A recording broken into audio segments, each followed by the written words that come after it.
Assalamualaikum guys, welcome back. Seram gila kan intro kali ni kan. Tapi sebenarnya intro ni bukan intro yang baru, tapi sebenarnya intro ni aku akan gunakan kalau kata kita bersembang pasal isu-isu yang mistik dan menyeramkan. Jadinya memang bersesuaian dengan isu yang kita nak sembang untuk hari ni, iaitu berkenaan dengan Hidayah Ali yang maklumkan dia dan juga anak dia disihir sejak daripada abang meninggal dunia lagi. Dia kalau nak ikutkan kan, aku punya mindset ataupun apa yang aku nampak, sihir dan juga Melayu memang tak dapat nak dipisahkan. Aku masa kecil aku selalu fikir kalau kata dah besar nanti mungkin dah tak ada dah benda-benda sihir ni, sebabnya kita dah menuju ke arah kemodenan. Kita semua dah semakin maju. Rupanya aku silap. Dalam beberapa hari ni memang kecoh bila kata Hidayah update social media milik dia, yang mana Hidayah minta tolong pada netizen untuk bagi kontak ataupun info kepada mereka yang kenal pengamal ilmu perubatan tradisional, sebab menurut Dayah, dia dan juga anak dia terkena santau.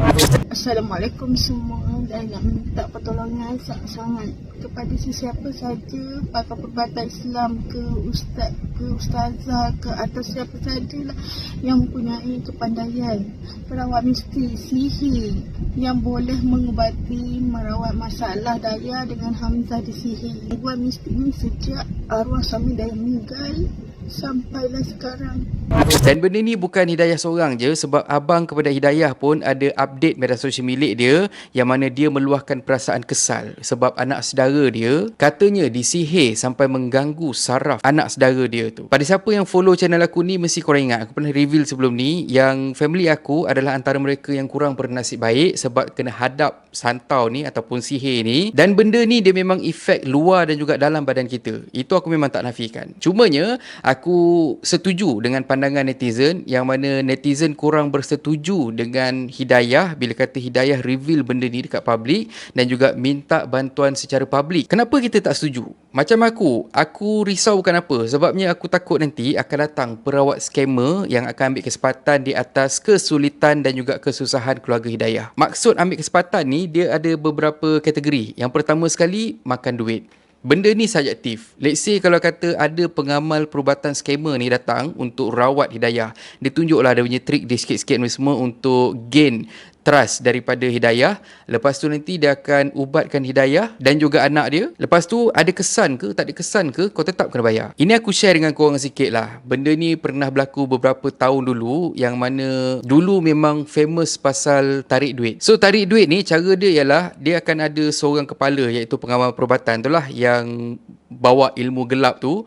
Lepas tu siapa yang nak minta duit, dia akan minta sediakan satu guni berisi daun. Lepas tu kita akan duduk, kita akan puja something dekat depan daun tu, dengan syarat semua orang kena tutup mata, dan kalau kata ada sesiapa yang buka mata, makanya sihir ni ataupun dark magic ni tak akan menjadi. Nak dijadikan cerita, pernah viral kisah ni satu ketika dulu, yang mana orang yang minta duit tu dia macam tak sabar, sebabnya dia dengar ada bunyi something dekat depan dia. Lepas tu dia buka mata dia sikit dan dia nampak dekat dalam karung tu memang penuh berisi duit, dan ada something dekat depan dia dengan rupa yang menakutkan tengah buat sesuatu dekat guni tu. Dan bila benda tu perasan, orang tu tutup mata, dan kemudian bila kata ritual tu dah pun berakhir, bila buka mata, guni tu dia jadi daun balik. Dan pengamal ilmu hitam tu dia marah, dia sound orang yang nak duit tu, sebabnya dia dah pun melanggar syarat. Tapi dalam masa yang sama, orang tu tetap juga kena bayar pengamal ilmu hitam tu, sebabnya benda dah jalan. So nampak tak, itu pun antara scammer ke, tapi tu cerita dulu lah. Yang kedua, tambah penyakit. Ada sejenis perawat ni yang dia akan letak pendamping dekat engkau dengan alasan pendamping ni dia akan jaga engkau. Dia akan guna nama macam-macam lah, Tok Rimau lah, Tok Singa lah, apa benda lah yang menjaga tu semua kan. Jadinya pada mereka yang mungkin tak jelas, diorang akan rasa macam, oh tak apalah, ini bukan jin syaitan, tapi ini ialah sejenis semangat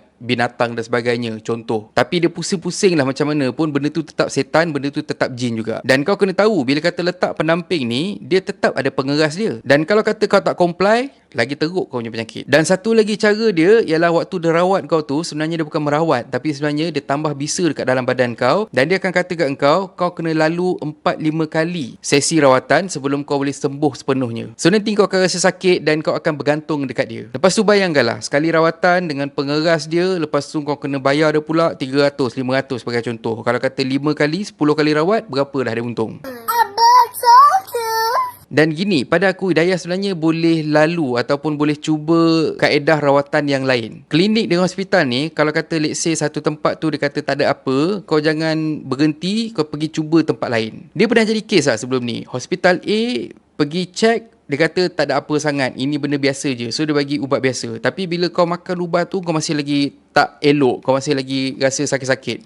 So kau pergi dekat hospital lain pula, hospital B. Dan bila kata hospital B tengok, rupanya dia diagnose ada ketumbuhan. So kita ni kena double triple check. Mesti ada penjelasan untuk semua benda ni. Seterusnya, apa yang aku nampak, mungkinlah untuk Hamzah, Hidayah boleh cuba sensory training ataupun terapi. Anak pertama ni, tambah pula Dayah besarkan seorang-seorang, memang kadang-kadang kita terlepas benda yang penting ni. Dia benda asas dan kebanyakan daripada mak bapak terlupa ataupun tak tahu pasal benda ni. Itu termasuk aku juga. Masa aku awal-awal dapat anak yang pertama, aku dengan wife aku tak tahu apa jadah sensory ni semua dan kita orang tak apply pun dekat Ian. So apa yang jadi, sampai dia sekarang ni umur 9 tahun, ada banyak benda yang dia tak master lagi. Tapi berlainan pula dengan adik dia, Raf. Disebabkan daripada kecil memang aku jaga, memang wife aku jaga dan kita orang belajar daripada kesilapan. So bila kata umur dia sesuai, kita buat sensory activity yang sesuai, termasuklah mencengkam, pegang barang dan sebagainya. Alhamdulillah, macam Ian sebagai contoh, pegang barang selalu jatuh. Tapi untuk adik dia, bila pegang barang tu memang solid. So kadang-kadang benda simple, benda asas macam ni lah sebenarnya yang kita terlepas pandang, yang membuatkan benda tu efek pada anak kita. Tapi apa-apa pun, aku cadangkan kepada Hidayah untuk pergi check dekat klinik, dekat pakar dan sebagainya. Mesti ada something pasal benda ni semua. Jadi asasnya, aku letakkan benda-benda sihir ni sebagai benda yang terakhir sekali untuk aku fikir. Kalau kata ada masalah yang berlaku depan mata. Bukan nak kata aku tak percaya, tapi lagi elok kalau kata kita check dulu betul-betul. Apa pun, aku harapkan Hidayah dan juga anak dia cepat sihat dan dilindungi daripada sebarang perkara yang tak nampak ataupun nampak. InsyaAllah. Banyakkan dekatkan diri dengan Allah, semoga dia menjadi pelindung untuk kita. Dan akhir kata pepantun, petang hari singgah taman. Singgah taman pancing ikan. Sihir itu mainan syaitan. Dugaan untuk insan beriman. Dan kalau korang suka konten ada dalam channel ni, please consider to subscribe. Okay, so thank you very much for watching and have a nice day. Assalamualaikum.